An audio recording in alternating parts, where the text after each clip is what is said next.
What is going on, football fans? Back at it with another New York Giants video. And in this video, we're going to talk about the article that came out today regarding Saquon Barkley, talking about Micah Parsons and comparing him to Lawrence Taylor.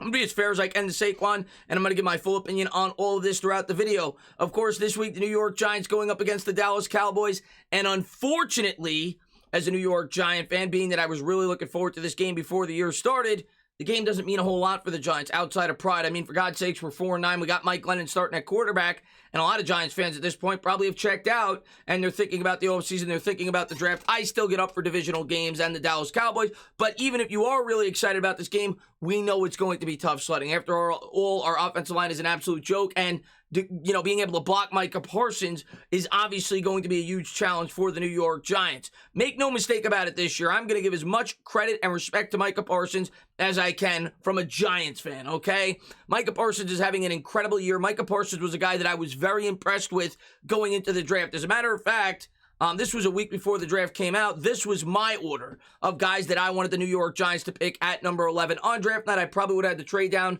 ahead of Devontae Smith, but this is the way I had it in guys that I thought were realistic possibilities for the Giants. One was Rashawn Slater. You guys know I love the offensive line. He looks great. 2 was Micah Parsons, and 3 was Jalen Waddle, of course, went before the New York Giants picked. But I was in love with Micah Parsons as a prospect. I thought he could be a great player. I remember doing a film breakdown with Fireside Giants, did a lot of research on him, liked his ties to the coaching staff, being that, of course, our defensive line coach formerly coached at Penn State with Coach Chaos. And yeah, if we could go back in time as Giants fans, if we get either one of those 2 players on that list, you probably sign up for it. Now, of course, you can't really fully grade what the Giants did in terms of the trade down until we see what player we get with that Chicago Bears pick. But if you had a guaranteed game wrecker like a Rashawn Slater or a guaranteed, great left tackle like a Rashawn Slater at this point in time, you probably sign up for that outside of what you don't know with that next pick. But like I said, we got to wait to see what the Giants get with that hopefully top 5 pick from the Chicago Bears before we fully analyze the trade.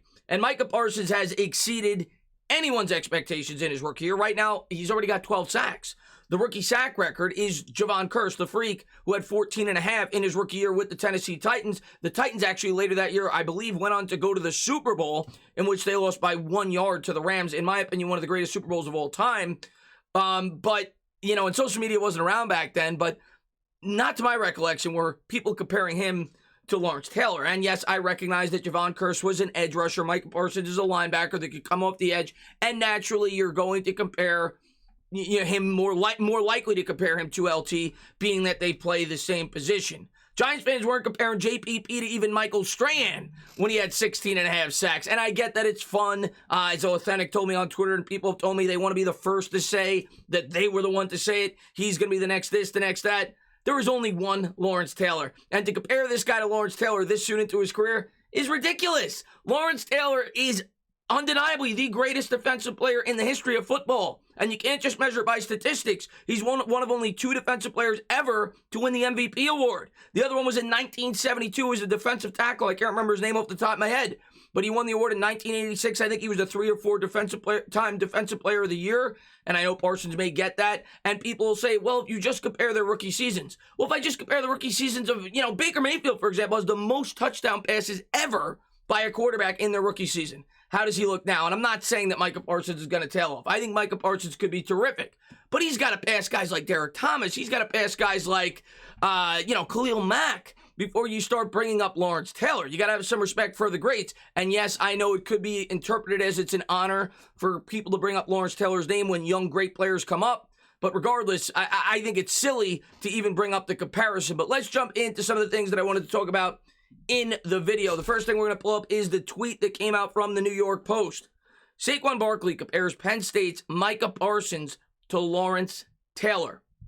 And I'm going to be as fair as I can to Barkley in this tweet. I know a lot of Giants fans are going to go nuts because Lawrence Taylor's their guy. I'll be the first to say I've seen plenty of Lawrence Taylor, but I didn't grow up watching Lawrence Taylor, right? I've seen a lot of film, seen a lot of highlights. I've watched, previous games in the past, but I didn't really start watching the Giants religiously till 96, 97.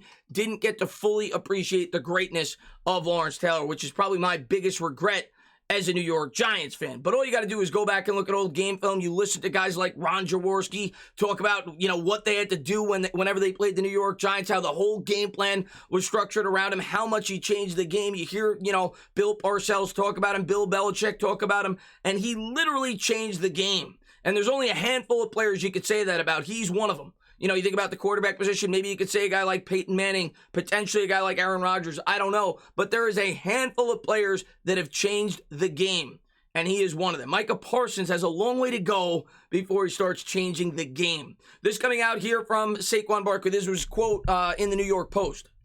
I've never really seen anything like him.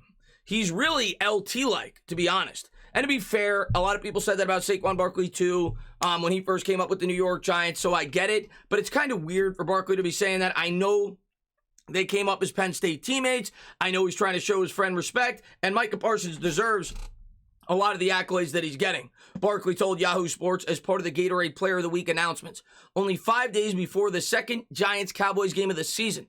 It is what it is. He's insane. Every week, Parsons is one of those guys that even if I can't watch his game, I'll look and say, what is he doing? Then later went on to say this, and I'm not just saying this because we're friends. The sky is really the limit with him.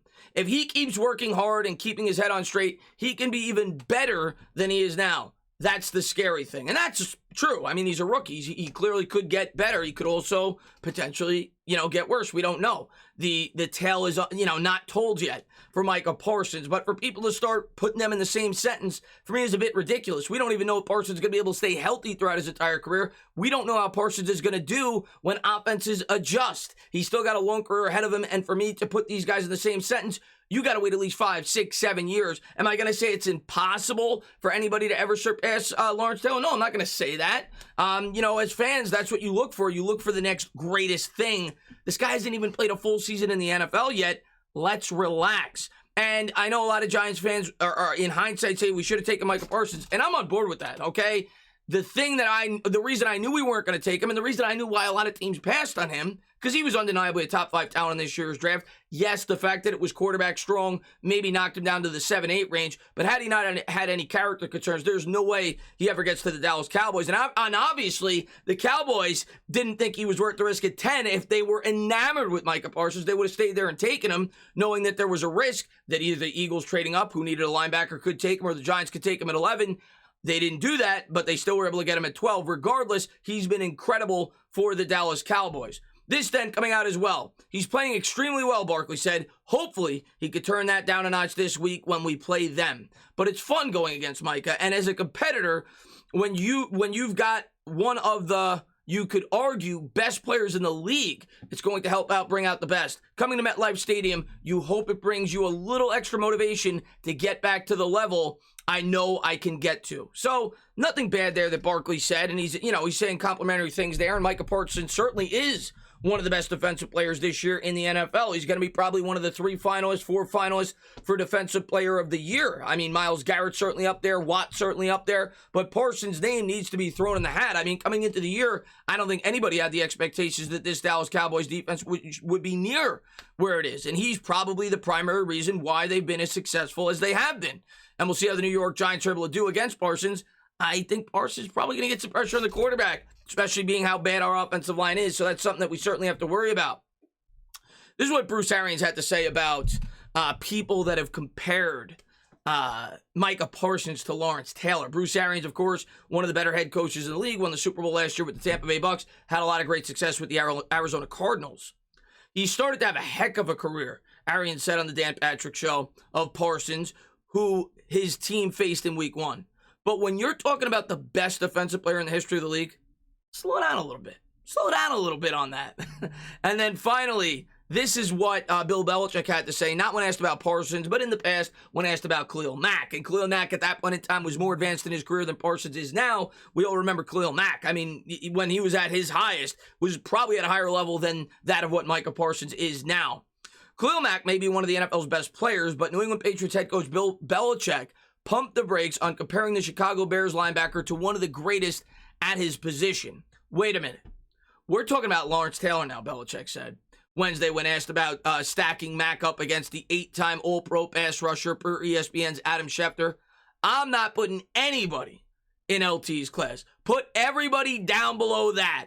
With a lot of respect to a lot of good players, we're talking about Lawrence Taylor. And of course, Bill Belichick, a former New York Giant, has always had a lot of great things to say about the organization. The organization that really gave him his opportunity to flourish and eventually get that head coaching job with the Cleveland Browns before getting picked up by the New England Patriots eventually to becoming probably the greatest head coach in the history of the NFL. And I think he knows a lot of his initial success and why he got those opportunities had a lot to do with Lawrence Taylor. You go back and listen to some of the stories and how smart that Lawrence Taylor was. He would fall asleep in meetings. He'd wake up. He'd know everything. He would be more educated on what they were going to do than Belichick himself.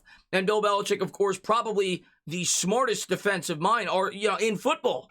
If he says that, I'm going to take his opinion in higher regard than a lot of other people on ESPN and people that have even breached the topic of comparing these two players. Listen, Micah Parsons has a great future ahead of him.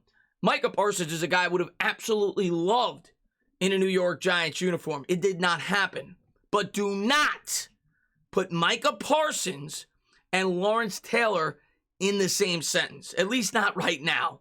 Let him earn a little bit more respect in the league. Let him earn a little bit more credibility. At least that's my opinion on the topic, okay? We've seen a lot of great players with a lot of great potential that have come into this league, and they've amounted to not near what initial expectations were set upon them. Lawrence Taylor is the greatest player for a reason, and Micah Parsons has a long way to go before that even becomes a discussion. I really wish so much that the New York Giants, this meant something for them because this fires me up hearing this. And some Giants fans, it just seems like want to take the side of the player and they understand where the comparisons come from. Not me. He's the Dallas Cowboys, played 13 games in his career. I don't want him and Lawrence Taylor in the same sentence until such time he's earned that respectability. Lawrence Taylor is by far the greatest New York Giant ever, and he's by far the greatest defensive player ever, and arguably the greatest player ever in the history of the NFL. Put some respect on LT's name. As always, guys, if you like what you watch, please subscribe. Drop a comment. Maybe give me a little thumbs up. Cheers.